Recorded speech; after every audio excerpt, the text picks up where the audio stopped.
Top investors, welcome to Unite Monaco. Thank you. It's a pleasure to be here. Let's start with Helm, with your company and what you're doing. Yeah, yeah. It's not my company. I'm the chief development officer at Helm. Helm is an AI software company in Silicon Valley. We're headquartered in Menlo Park, founded 6 years ago by our CEO Vlad Voroninski and our co-founder Tudor Akin. And yeah, as I said, we're an AI software company with a specific focus on the perception side, on the visualization.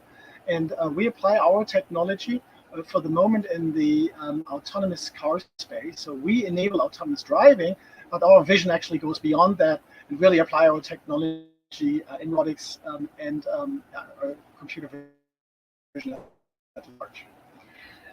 We were just mentioning history. Let's go in future and the future of mobility and self-driving car technology. What is your perspective on this advancing technology? Yeah, so maybe before we talk about the future, we should look at the current situation or the past.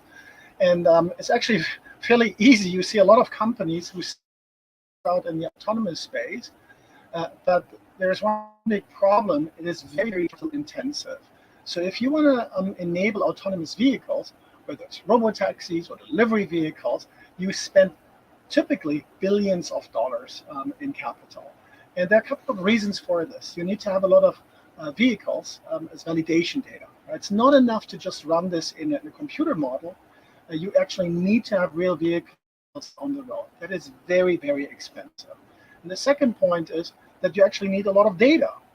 And getting that data is one problem in itself, but then also you need to annotate it. You need to make that data digestible for computer systems.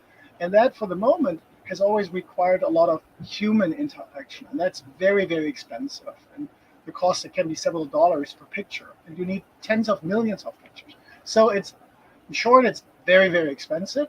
And so that's why you see typical companies run through a lot of money very, very quickly. And so we have a different approach, and that approach allows us to be much more capital efficient with the money of our investors. Yeah, it makes sense. Yeah. But how about your specific solution that you propose to the market? It's called deep teaching. Yeah, it's deep teaching. So actually, we we coined this phrase, but actually we developed the underlying technology. And what it does in technical terms, and then I explain for you and the audience what that means in layman terms, is the sample complexity of typical approaches is very low. And what means sample complexity?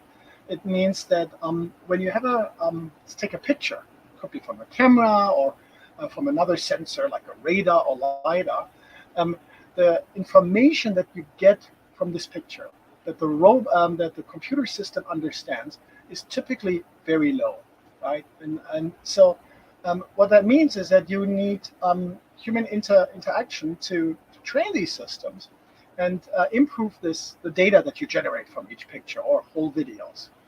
And our approach allows us to increase that sample complexity, meaning we can actually retrieve a lot of data.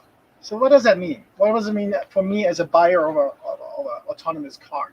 It means that these systems that you have in your cars that allow you to drive autonomously on a highway or on a normal road, they need to understand what's going on in front of me. Is this a plastic bag or is this a deer? Very different situations, right? And so our systems can learn very, very quickly without human annotation based on large data sets. So they learn very quickly, and then we can apply this. And so it means that we actually enable partners like very large car companies in the world to offer autonomous driving solutions to their customers much faster than alternatives. What are the industries that you are helping now with this solution? Yeah, so for the moment, we monetize and we apply our technology in the car space. Specifically, we work with companies and we license ADAS solutions. So these advanced driver solutions. So think about like cruise control systems that we all know in our cars for a decade and more. These systems get much more powerful now. And so what we do is we feed into these systems. We make those systems even more powerful. So they're not just keeping the speed, but now you can do other things like lane changes. You can do automatic braking, and you can do automatic exit control. And the problem there, or the challenge, is that in order for you, for instance, to change a lane, which is very simple for us, the computer needs to understand where is the lane, you know. And what's interesting is there are a lot of videos from car companies out there, all the big brands out there, and everyone shows systems that drive on highways and so on. The challenge is when you are driving, for instance, under adverse weather conditions. You're not driving in the middle of the day in California on a highway. Maybe it's rainy. You're driving on a curvy mountain road. Maybe it's dark. Okay, this is very, very challenging. Normal computer models and companies cannot handle those. And our technology, because we can take so much data and immediately use it, is very robust. And that means that we can apply and use our systems even when the situations are very, very detrimental. But what is the industry that could benefit more? Yeah, I didn't answer that part. So we start out in the car space, but actually everywhere where you have input data, and input data could be, for instance, a camera, right? But could also be feedback from robots or in manufacturing. You always need to make sense out of what's going on, right? Is this a manufacturing defect, right?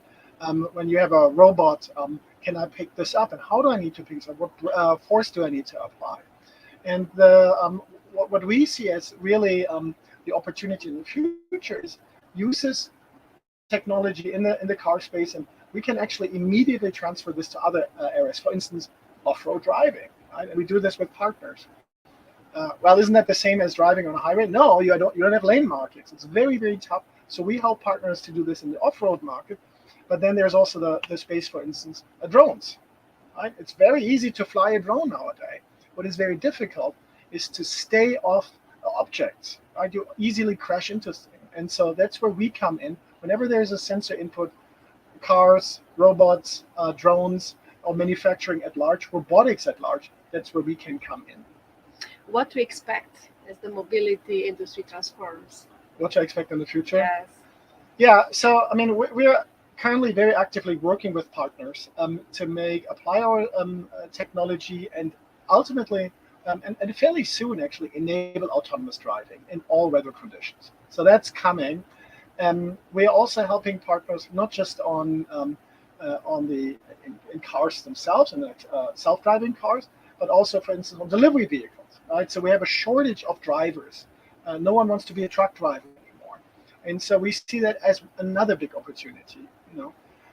People can buy these solutions also to add on as an add-on to their car and say, hey, I'm sick of driving in these traffic jams. Can I maybe on a monthly basis can I rent these systems, and then this system guides me autonomously?